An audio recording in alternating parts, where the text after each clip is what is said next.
Baldur, við erum aðeins að hafa fyrir sig þetta í lokin, en þetta leit vel út hjá okkur hérna í 3 leikluta, 98 stig. Já, bara frábær sóknarleikur náttúrulega og gott boltaflæði og menn bara óanskilur í öllum stöðum og ná vel saman og bara gerðu vel.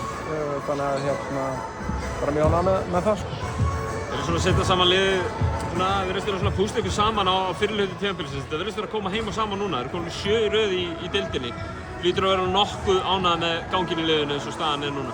Já, ég meina við erum góðir sko, það er alveg á hreinu og nú bara day to day fókus og leggja allt í þetta og fullt af öðrum góðum liðum og við vitum að challenge er erfitt og það er bara eins og það er, þetta er góð deild.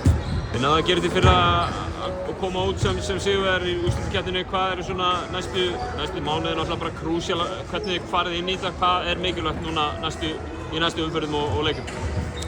Kemistri leikmanna, þetta þarf að vera liðsheild og allir á sömu blaðsíðu að sækja sama markmið.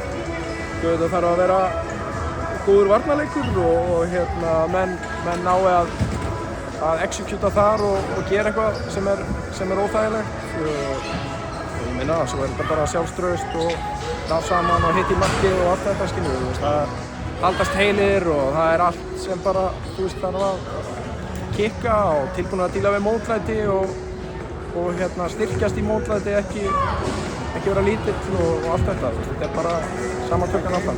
Hilmar Smári kominn aftur í liðið að sjálfsögðu og stigahæsti leikmaður hjá þér í kvöld og svo sem alveg margir geta tekið það í þessu hæfileikaríka liði. Hvernig er ykkur að taka hann inn í þennan góða hóp?